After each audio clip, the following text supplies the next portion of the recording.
Well, hi everybody, it's Doug. So today, in my ongoing efforts to rescue every rusty old lock and bring it back to its former glory, I have this nice beefy American lock. You wouldn't know it though because you can't see the lettering or can barely see it through that rust.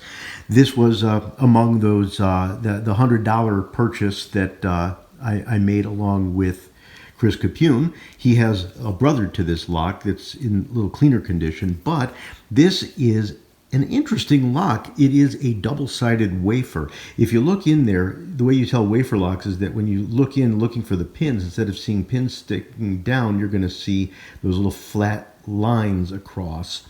You can kind of see the wafers down there as well. But this is double-sided, which means the key that would go with this actually has bitting on the top and on the bottom. And when it comes time to pick this, I actually have to pick both sides. So this one, I picked it open in order to make it more accessible for cleaning. This one's going to take a bath in some vinegar, and hopefully today is right now Stock Lock Sunday, so I hope to have this out of the bath and ready to pick by the end of Stock Lock Sunday. Otherwise, this might be a Monday edition. Either way, we'll see what happens. I'll bring this back to you soon. Let's see if we can manage to do a fade from before and after. And here is the result.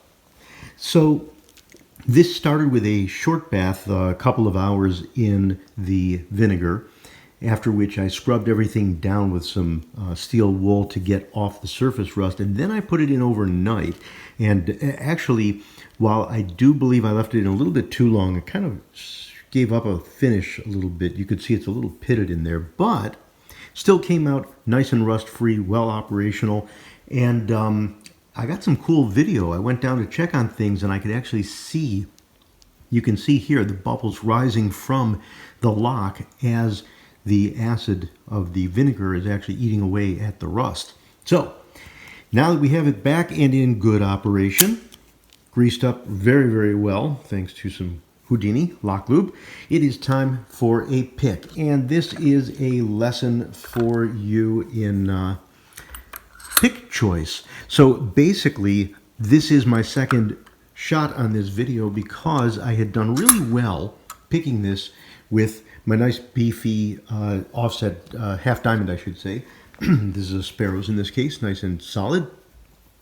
Oh, I'm sorry, I see Sparrows. This is a Southward. But I decided to switch to a different pick for the video, and I just found myself picking in circles, not actually getting anywhere. So you really do have to get the right pick in there. So let me get established, and I actually think that I'm going to do better working from the bottom there. And let us get started. Okay, poking around up top. I got some crunch. There we go. Good solid click on 3, I think that was. And some rotation. Then I got some movement on 1 and some clicky noises. Down to the bottom. Now, picking a... Okay, got a good click there. Now again, remember that this is a double-sided wafer, which means there's stuff to pick up top, stuff to pick down bottom. And when you're working on a wafer, it takes a lot of force. Just got a nice solid move. And when you finally get a click, it's not like a pin tumbler. It's actually, it almost feels like when you take your thumb and your thumbnail against your tooth. That's kind of the closest approximation I could give. So there we go, and we have an open after 1. So again, we've got wafers on top, wafers on the bottom. You just have to work them back and forth. There we have our refurbished, beautiful Junkunc Bros American Lock, and this one comes to me through a package of many, many rusty locks. Thank you everybody for watching.